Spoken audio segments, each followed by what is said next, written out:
Izindaba wena woza nendlebe mina ngizoza nendaba angingandi ngomlomo njengesiqobetho angihlale kuzona ithondo naze ihamba phambili.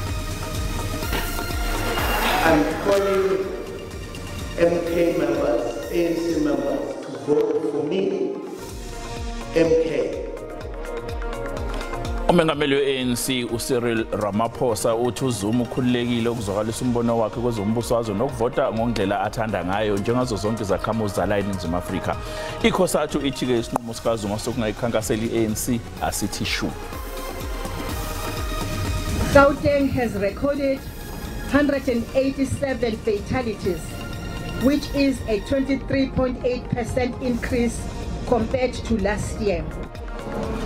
Bangamakhulu esikhombisa namashumi ayishagalolunye abantu abashona engozini zomgwaqo kulelizwe emasontweni amathathu okuqala akulinyanga. Ungqongqoshe wezokuthutha kuzwelonke uSindisiwe Chikunga uthi nokho zehlile kancane lizibalo uma kuqhathaniswa nangesikhathi esifanayo nyakenye. They all wanted something from the Olympics, and we all like Paris, we like the Olympics, so I think it will be a great gift. Ahamba kahle amalungiselelo omqhudelwano ngonyaka ozayo Australian Open ozoba seMelbourne. Lo mqhudelwano uzoqala mhla zi-14 ngoMasingana.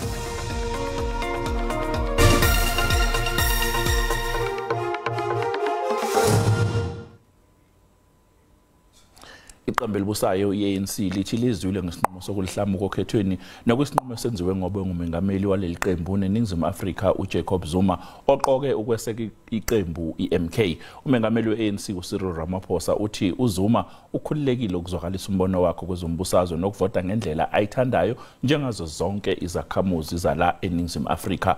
Ngakolunye uhlangothi umfelandawonye weyinyunyana iCOSATU wona uthi isinqumo sikaZuma sokungayikhankaseli i-ANC asithi shu.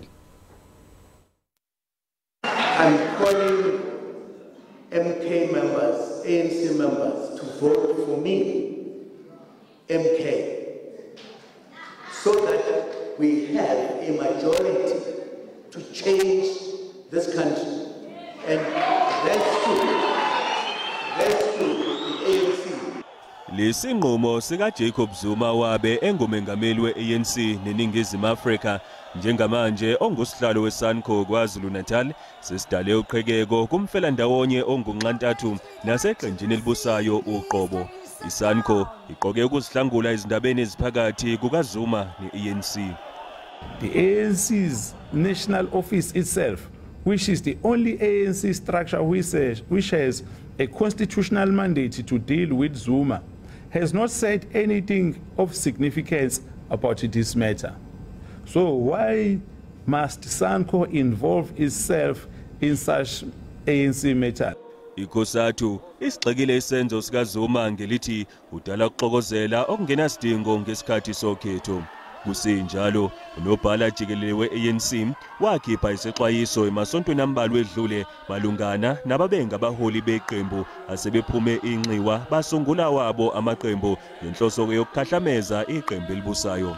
Kuhamba abantu aba-right yazi, kuhamba abantu aba-right, abantu aba-grand bahleli, abantu kakade kudala besimosha bayahamba. And then siyababulela toho, hambani kakuhle ningaphinde nibuye niyandiva. Okulandelayo umyalezo kamengameli we-ANC uCyril Ramaphosa awubhekise kuZuma athatha kuye izintambo zokuphatha leli qembu amchaza ngokuthi usayingxenye yalabo abafisa i-ANC yehluleke ukuthola amavoti angaphezulu ka-50 wamaphesenti okhethweni likazwelonke ngonyaka ozayo. Our detractors who think that the ANC is not going to perform well, who actually wish we should go below 50%. And I want to say that those wishes are not going to be fulfilled. Those dreams are not going to happen. Isigungu esiphezulu se-ANC belingakabhungi ngalolu daba. I-ANC sijube ithimba labameli bayo ukuthi bathumele incwadi ephuthumayo ukujabulani Khumalo okunguye ubhalise umkhonto wesizwe njengeqembu lezombusazwe ngokuthi-ke kuzofanele akhoxise ngokushesha lokhu ukusetshenziswa kwegama kanye nophawu lwe-MK. I-African National Congress igcizelela ngelokuthi yalihlonipha uphawu kanye negama lomkhonto wesizwe kanti ikhala nangokuthi ukusetshenziswa kophawu lwe-MK njengeqembu elizimele lezombusazwe kuzokwenza ukuthi kube nokudideka kubantu abangagcina sebekholelwa ukuthi kunobudlelwano obukhona phakathi kwe-ANC kanye nomkhonto wesizwe osubhaliswe njengeqembu lezombusazwe ku-IEC. I-ANC ibekele ukhuma lomnqamla lajuqwa ngolwesihlanu oluzayo ukuthi-ke kushonila ngesekhoxisile ukusebenzisa uphawu lomkhonto wesizwe ngaphambi kokuthi athathelwe inyathelo zomthetho. Ongqongqoshe zokuthutha uSindisiwe Chikunga unxuse abashayeli beimoto ukuthi bahlale beqaphile emgwaqeni ngalesikhathi samaholide asehlobo ukuze kugwemeke ingozi engenaso isidingo kunciphe nokushona kwabantu emgwaqeni. Bangama-719 abantu abaphangalele ingozini zomgwaqo kulelizwe emasontweni amathathu okuqala kwalenyanga uZibandlela. Ethula izibalo zezingozi zomgwaqo selokhu kuqale yamaholide asehlobo. Ungqongqoshe wezokuthutha uzwakalise ukukhathazeka ngesibalo sabashayela bedle amponjwana. We are so concerned about the heavy drinking that is happening and therefore the many misbehavior that happen on our roads, particularly in the residential areas. Nakuba kwehlile ukushayisana kwezimoto uma kuqhathaniswa nesikhathi esifanayo nyakenye, kepha isifundazwe iGauteng sihamba phambili ngesibalo sabaphangalala ezingozini zomgwaqo. Gauteng has recorded 187 fatalities, which is a 23.8% increase compared to last year. Number 2 is Mpumalanga, which recorded 81 fatalities, which is a 6.6% increase compared to last year. Third is Limpopo, which has recorded 88 fatalities, which is the same as previous year. KwaZulu-Natal has recorded 135 fatalities. Bangaphezulu kwezinkulungwane ezintathu kanye namakhulu amahlanu asebekhalelwe ngamasongo kasigonyela kuzwelonke. 753,823 vehicles were stopped and checked. A total of 173,307 infringement notices were issued. Ungqongqoshe wezokuthutha unxuse abashayeli ukuthi bahlale beqaphile emgwaqeni ukuze kugwemeke izingozi ezingenasidingo.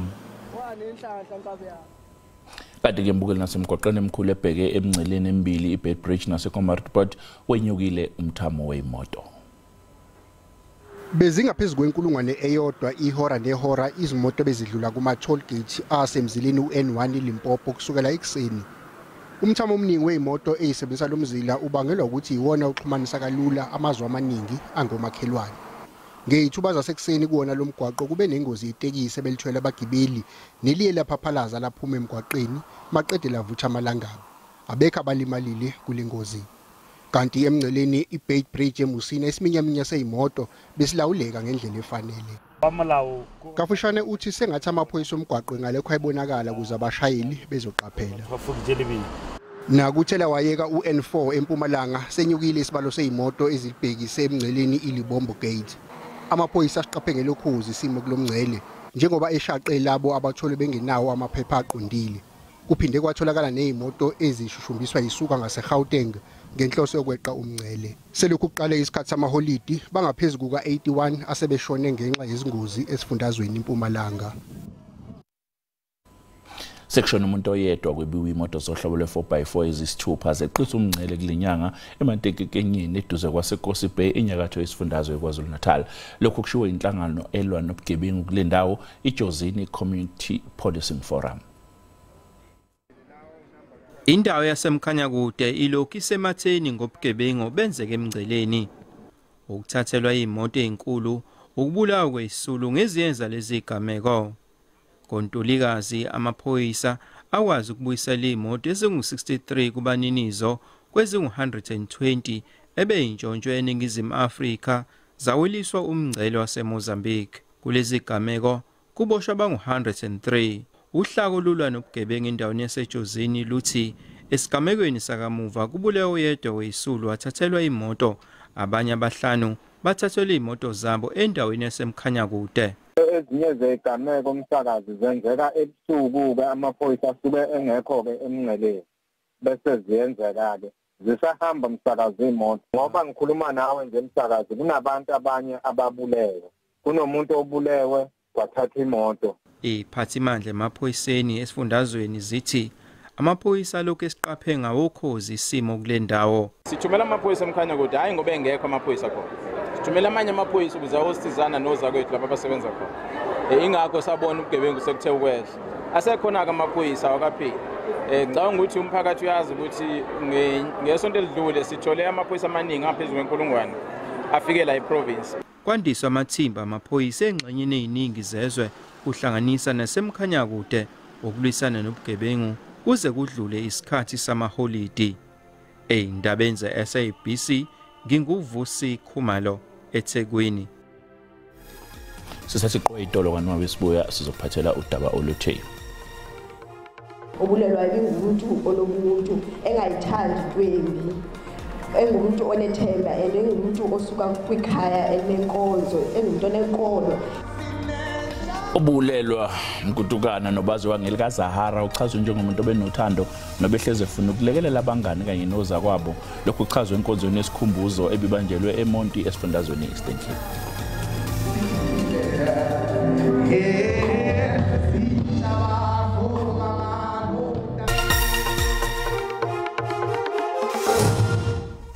Asikubingelele sikwamukele mbukeli kuma usanda kungena udabeni phambili besibike ukuthi umengameli we-ANC uCyril Ramaphosa uthi uZuma ukhululekile ukuzwakalisa umbono wakhe kwezombusazwe nokuvota ngendlela athanda ngayo njengazo zonke izakhamuzi zala eNingizimu Afrika. Kanti Khosathu ithi isinqumo sikaZuma sokungayikhankaseli i-ANC asithi shu. Mbukela sikukhumbuzeke ukuthi lezi ndaba zikhona ku-YouTube na ku-SABC Plus. Wena ngena kuzona ucinga amagama athi SABC izindaba. Ngiyakuthembisa mbukeli uzoyithola lezi ndaba engiyifundayo njengoba zinjalo. Inqalabutho yomculi eqoqe inqwaba yezindondo ubulelwa kutukana nobaziwa ngelikaZahara ukhunjulwe abangani kanye noza kwabo namhlanje. Ikhulumo ezehlukene zimchaze njengomuntu obenothando nobehleze efuna ukulekelela ngaso sonke isikhathi. Inkonzo yesikhumbuzo ibibanjelwe eMonti esifundazweni iEastern Cape. Izihlobo, usapho kunye nabo bakwecandelo lomculo besithi indlela nhle kwiqhawekazi ebelisebenzisa umculo ukonwabisa nokuphilisa abantu. Nangona engasekho kodwa umculo wakhe uyakuhlala ekhuthaza abancinci nabadala.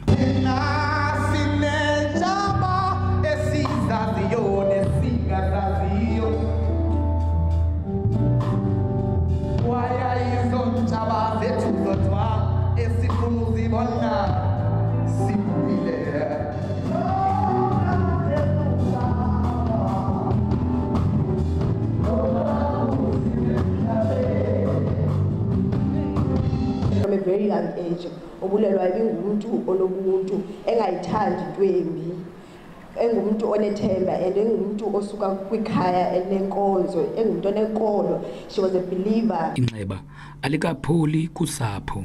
Wenkosi kuthiwa makale esebika lika-Department of Arts and Culture ngokuba lithi liyenze lihlangene nelephondo lelaseGauteng liwenze lo msebenzi ube yimpumelelo. Lincediswa ku-TK Records. uZahara uza kungcwatyelwa eMonti ngomgqibelo. Ndingulubabalo Dada kwindaba ze-SABC eMonti. Okwethembekwa kwamaphoyisa kuphinde kwafakelwa izibuko njengoba umndeni kaMatlakala eKlerksdorp eNorthwest ufuna ubulungiswa ngendodakazi yawo uKamukhelo Matlakala. Umndeni uthi kuze kube manje awukuthola ukuphumula ngendlela icala liqhubeka ngayo njengoba nomsolwa engaphandle nje kwazise akaboshiwe. Kuze kube manje umama usakhathazekile futhi ufuna ubulungiswa ngokudlula emhlabeni wendodakazi yakhe ngo-2019. uKamukhelo Matlakala wayingane ehlakaniphile futhi yayuthanda umsebenzi wayo wesikole. Intention yami uthi uthula ngwanakhe. Inhloso kamshayeli kwawukushayisa ingane yami bese yabaleka kodwa kwalekelela omunye umshayeli owayehamba ngemva kwakhe. Statement sa ku police station. uMatlakala ushaqekile ukuthi kuze kube yimanje umsolwa uyazidanasela ngaphandle. Udadewabo uthi umsolwa akazazi ihluphe ngisho ukuza ezokhulumisana nomndeni ukukhombisa ukuzisola. Kufanele aboshwe futhi atholwe enecala ngoba into ebhlungu kuze kube yimanje akaza aboshwe. Amaphoyisa avule icala lokubulala ngokungenhloso kanye nokushayela uphuzile. Okhulumela amaphoyisa esifundazweni uthi icala lahoxiswa ngenxa yokubambezeleka kwemiphumela yokuhlolwa kotshwala egazini. We can confirm that the said case was registered in Potchefstroom. Investigation has been done. We are only waiting for the result regarding blood specimen for alcohol analysis, which were sent to National Department of Health Forensic Chemistry in 2019. We have also embarked on a request to fast-track the process. Umndeni uthi indodakazi yawo ibibonakala inekusasa eliqhakazile njengoba yayifunda eNyuvesi Northwest ngaleso sikhathi. Uyisekadibulelo Daphne Mohale oneminyaka 15 ubudala usenqinqa amaphoyisa ukuthi asheshe abophe umuntu obulela indodakazi yakhe njengoba umphakathi waseBlock N eSoshanguve uhlalele uvalweni njengoba umsolo esagcwele amathafa. Umsolo kubika ukuthi ke ungene ekameleni lale ntombazanyana wayidlwengula wayiklinya yaze yashona abazali bayo belele. Indawo iSoshanguve isiphenduka enye yezindawo ezizidleke zobugebengu esifundazweni eGauteng.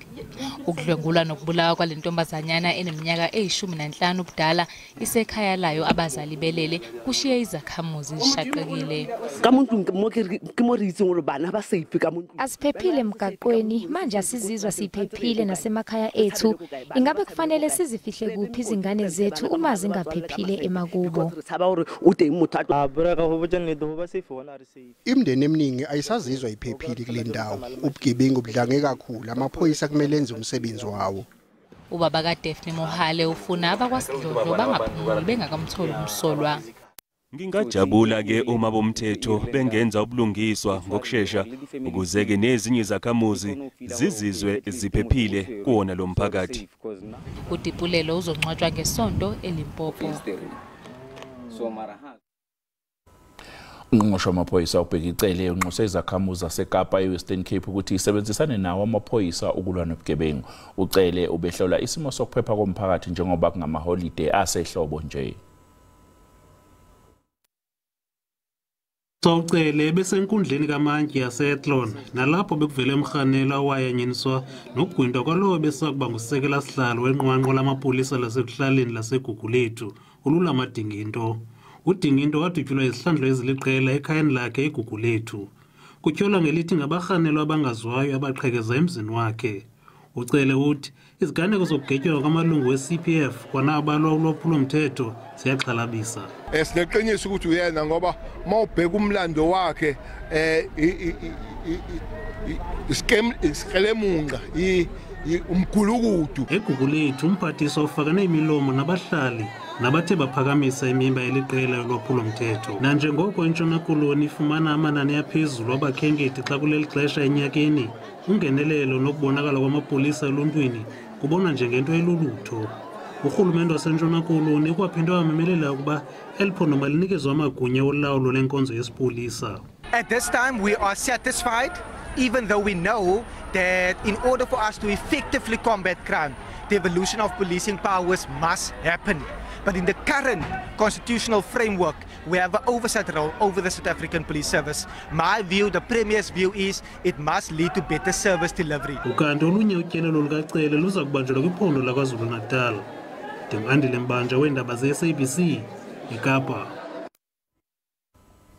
Umasipala wesifunda i-OR Tambo esifundazweni Eastern Cape utwenza konke okusemandleni ukuthuthukisa ingqalasizinda futhi uyimisele ngokuqhubeka nokusebenzela umphakathi. Imeya lomasipala uMesuli Ngqondwana udalule ezinye zeinselele umasipala obhekene nazo. Ala wesithili OR Tambo unomasipala bendawo abahlanu kuquka kubo iKing Sabatha Dalingebo kunye nomasipala waseSajonisi. Ngaphambili ungazinzi kwezopolitiko kuchaphazele ukuhanjiswa kwenkonzo. We have made a fair attempt to ensure that our outlook in water supply in our communities improves. We are not where we are supposed to be, but we can easily put guarantees that we are doing everything in our power to ensure that at least where there are schemes that have been constructed and finished, there is water. Ezingapha kwama-80 ezizothi zifumane amanzi phansi kwelukhwethu water scheme. Lo masipala uthi ezi ziziseko aqinisekisa ukuba ufuna ziye ebantwini. Siziva sichulumancile kakhulu ngoba sinamanzi kuba ke si-free nakwizifo bese sithanda ukuqheleka. Itoilet into yokuqala ngeke uhlale emzini ongena-toilet kaloku because akho mathafa. Ithi amagosa ajongene neentlekele akulungele ukunceda nanjengoko lo masipala ukhe uthwaxwe ziintlekele ngeli xesha enyakeni. Our disaster and risk management unit is well resourced to respond to fires and disasters. There are response vehicles including fire tankers, jaws of life and social relief material that has been prepared. Lo masipala uthi ufuna ukuqinisekisa izimali zawo zisetyenziswa kwiziseko zikarhulumente kungabikho mali ebuyela kurhulumente kazwelonke. Ndingulwandile Mbulali eMthatha. Mbukela umhlehlo simo sezulu uyalandela emva kwekhefu.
Mbukeli siyaguqa lapha besikuphathele zona sifisela impela sonto ephephile nento kumaluni yanxuswa babukeli ukuthi niphathe kahle njengoba kuyisikhathi sama-holiday asehlobo. Uma ngabe uzuthi ukhathele semgwaqeni, iphume emgwaqeni uphumule ukuze uphephe usale kahle.